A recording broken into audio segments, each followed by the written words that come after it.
तो हेलो दोस्तों, स्वागत है आप सबका हमारे YouTube चैनल नीट चैप में। प्रीवियस वीडियो में हमने देखा था, कैलकुलेट किया था टाइम पीरियड ऑफ ऑक्सीलेशन अगर हम दो चार्जेस के बीच में किसी थर्ड चार्ज को लाइन जॉइनिंग के अक्रॉस मूव कराते थे। लेकिन आज जो हम पढ़ेंगे तो उसमें हम थर्ड चार्ज को लाइन जॉइनिंग के अक्रॉस नहीं बल्कि परपेंडिकुलर अगर मूव कराएंगे तो वो एसएचएम करेगा, और अगर एसएचएम करेगा तो हम उसका टाइम पीरियड कैसे कैलकुलेट करेंगे। तो जल्दी से हम बातों को ज़रा समझते हैं। मान लेते हैं कि ये दो चार्जेस हैं हमारे पास Q, और ये कैसे है भाई, दोनों को हम फिर से क्या मान रहे हैं, फिक्स्ड मान रहे हैं। दोनों को हमने मान लिया फिक्स्ड, और इनके बीच की डिस्टेंस हमने मान लिया क्या है, L है। ये रहा क्वेश्चन में कह रहा है कि दो चार्ज फिक्स्ड है, इनके बीच की डिस्टेंस है 2L। कितनी डिस्टेंस है, 2L। तो इक्विलिब्रियम तो हमेशा मिड पॉइंट पे आएगा, यानी ये डिस्टेंस हमारी कितनी हो गई, L। और मान लेते हैं इसको हमने slightly x distance perpendicular move करा दिया, यानी इक्वेटोरियल कंडीशन पे। तो क्या ये SHM करेगा, सबसे पहला सवाल, क्या ये SHM करेगा? और अगर ये SHM करेगा तो क्या ये इक्विलिब्रियम में आएगा? तो अगर ये इक्विलिब्रियम में आएगा तो ये इक्विलिब्रियम कैसा होगा, स्टेबल या अनस्टेबल? तो सबसे पहले हम यही चेक करते हैं कि ये जो इक्विलिब्रियम है वो स्टेबल है या अनस्टेबल। तो सपोज करिए ये चार्ज लिया हमने, स्मॉल q ले लिया, यहाँ से यहाँ की डिस्टेंस हमने इसको ज्वाइन करा दिया, इन दोनों चार्ज को हमने ज्वाइन करा दिया, तभी फोर्स आपकी कैलकुलेट हो पाएगी। पॉइंट के नाम भी रख देते हैं A B C। तो अब देखो C पे A फोर्स लगाएगा, किस डायरेक्शन में लगाएगा? सबसे पहली बात तो हमने बताई थी, अगर आपको परपेंडिकुलर मूव कराना है, कैसे मूव कराना है, परपेंडिकुलर, तो यहाँ पे साइन इसका क्या लेना होगा, नेगेटिव लेना होगा। क्या लेना होगा, नेगेटिव लेना होगा। क्यों लेना होगा, कैसे लेना होगा, इसके लिए आपको प्रीवियस वीडियोस को जरूर देखना पड़ेगा। तो ये प्लस ये माइनस, तो दोनों में क्या होगा, अट्रैक्शन, यानी जो C वाला चार्ज है वो किसकी तरफ भगा जाएगा, A की तरफ। तो ये हमने डायरेक्शन बना दी FCA। क्या बना दिया, CA, यानी कि C वाले चार्ज को A वाला ऐसे खींचेगा इसी लाइन के अलोंग। अब अगर बात करें B वाला किधर खींचेगा, तो B वाला भी इधर लाइन के अलोंग खींचेगा, और नाम रख दिया हमने CB, CACB। अब देखो जरा, मैं यहाँ पे बना रहा हूँ, चीज़ों को समझिए कि ये जो C वाला है, एक फोर्स इधर लग रही है FCA, और एक फोर्स इधर लग रही है FCB, यानी चार्ज को कोई इधर खींच रहा है, कोई इधर खींच रहा है, तो ये चार्ज किधर जाएगा? तो हमने पहले ही बताया है, ऐसी कंडीशन में चार्ज हमेशा किस रास्ते को अपनाता है, बीच के रास्ते को। बीच के रास्ते से ये निकल जाएगा, और जैसे ही ये बीच के रास्ते से निकलेगा तो अपनी किधर जाएगा, मीन पोजीशन की तरफ। यानी कि ये इक्विलिब्रियम कैसा इक्विलिब्रियम है, स्टेबल इक्विलिब्रियम है। क्यों स्टेबल इक्विलिब्रियम है? क्योंकि चार्ज को हमने मूव तो कराया, लेकिन वो फिर से अपने इक्विलिब्रियम की पोजीशन की तरफ जा रहा, और ऐसे मोशन को बोलते हैं SHM। तो अगर ये SHM है तो यहाँ से यहाँ तक आने में से कितना टाइम लगेगा, यानी कि हमें कैलकुलेट करना है टाइम पीरियड ऑफ ऑक्सीलेशन। पिछली बार चीज़ें हमारे लिए बहुत आसान थी, एक फोर्स ऐसे था, एक फोर्स ऐसे था अपोजिट में, तो आसानी से हमने सब्ट्रैक्ट कर लिया। लेकिन इस बार कहानी थोड़ी सी तिरछी है। मान लेते हैं ये एंगल थीटा है, तो ये भी एंगल कितना हो जाएगा भाई, थीटा। तो देखिए मैं इधर डायग्राम बनाता हूँ, FCA। अब यहाँ पे आपको ध्यान से समझना है चीज़ों को। ये है हमारा FCB, ये है हमारा FCA, ये है हमारा FCB। तो हमने बताया था, कभी भी कोई वेक्टर क्वांटिटी अगर सीधे ना हो, तिरछे लगे, किसी एंगल पे लगे, तो वहाँ पे उसके हाथ पैर तोड़ देने चाहिए। मींस उसके दो कंपोनेंट कर लेने चाहिए, एक हॉरिजेंटल और दूसरा वर्टिकल। हॉरिजेंटल कंपोनेंट कौन सा होता है, जहाँ से ये लाइन एंगल बना रही हो। ये लाइन एंगल कहाँ से बना रही है, यहाँ से। तो ये एक कंपोनेंट हो गया हॉरिजेंटल, तो इसको हम नाम लिख देंगे F cos थीटा। क्या लिख देंगे भाई, F cos थीटा। देखो FCA और FCB इक्वल होगा, कैसे आप चेक कर सकते हो। और कूलम्ब्स लॉ में ये चीज़ें हमने बहुत डिटेल में पढ़ी है कि FCA/FCB का इक्वल कैसे होगा। चलिए कैलकुलेट भी कर लेते हैं। ये राइट एंगल ट्रायंगल है, ये x है, ये l है, तो ये डिस्टेंस कितनी हो जाएगी, √L² प्लस x²। क्यों? क्योंकि ये हाइपोटेन्यूज है, ये डिस्टेंस यहाँ भी हो जाएगी L² प्लस x²। तो ये कंपोनेंट हुआ f cos थीटा। अब सोचो अगर आपका हाथ ऐसे है और पाँव परपेंडिकुलर होगा तो कुछ कैसे होगा, ऐसे होगा। इसको हम लोग क्या नाम देंगे, f sin थीटा।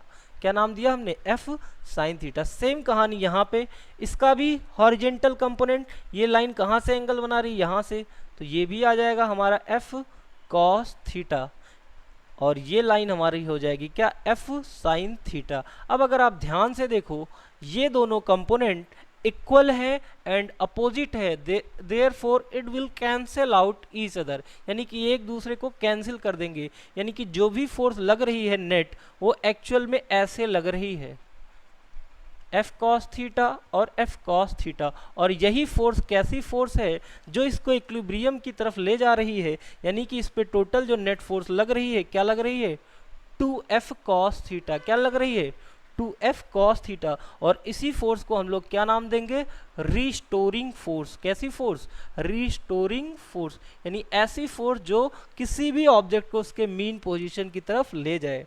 तो ये हमने निकाल लिया एफ नेट। अब क्वेश्चन उठता है कि ये एफ नेट अगर हम कैलकुलेट कर लें, अगर हमने एफ नेट कैलकुलेट कर लिया तो इससे हम टाइम पीरियड बहुत इजीली कैलकुलेट कर सकते हैं। आप चाहो तो यहाँ पे डायरेक्शन नेगेटिव भी ले सकते हो, क्योंकि ये डाउनवर्ड मोशन कर रहा है, लेकिन अभी हम नेगेटिव नहीं लेते। तो फोर्स का मैग्नीट्यूड यहाँ पे नाम तो लिखा नहीं, तो आप चाहे CA लिख दो चाहे CB लिख दो, क्योंकि दोनों का मैग्नीट्यूड क्या है, सेम है।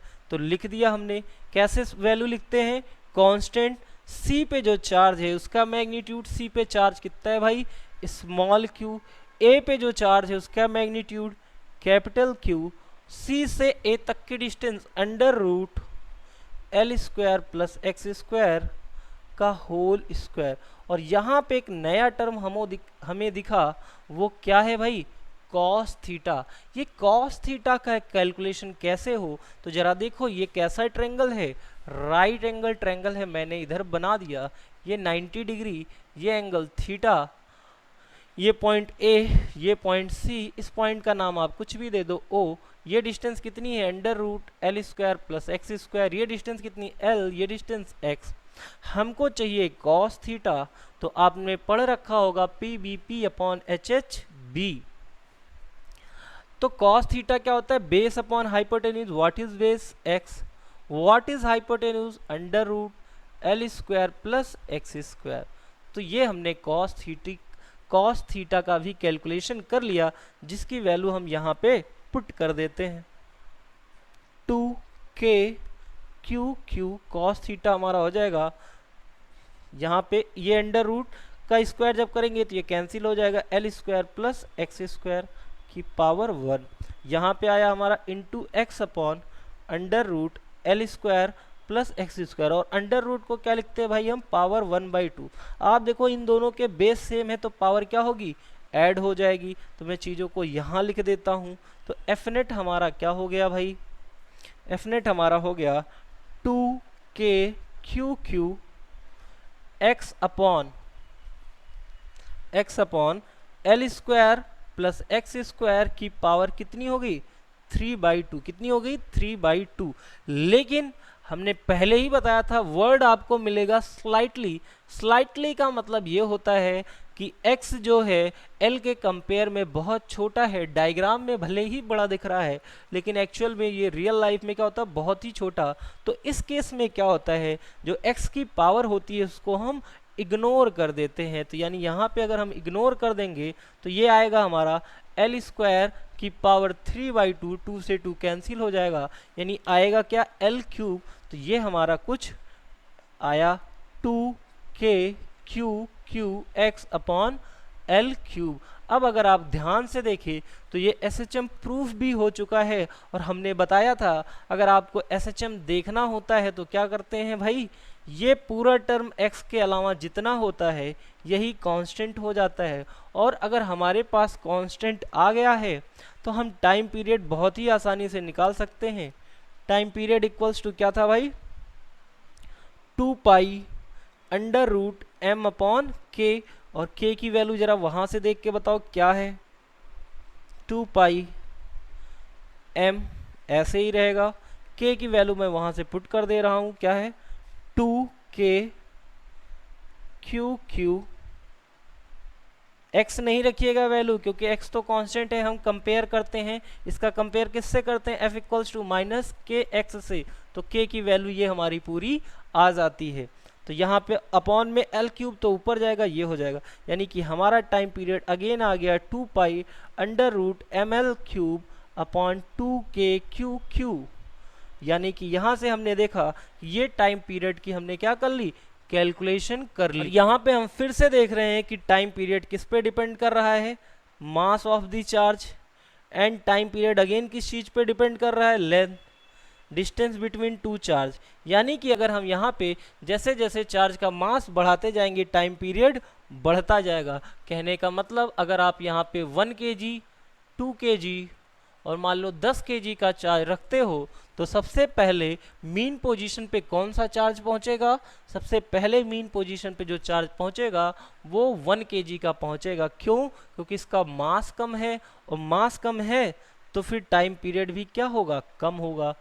ठीक है, अगर हम बात करें 10 kg की तो 10 kg सबसे देर में पहुंचेगा। तो ऐसे चेंजेस की आप उम्मीद रख सकते हैं अपने एग्जाम में कि आपको यहाँ पे मास दे के पूछ लेगा किसका टाइम पीरियड किस पे डिपेंड करता है, या पूछ सकता है कि टाइम पीरियड किन बातों पे डिपेंड करता है, और बाकी टर्म इसमें कांस्टेंट है।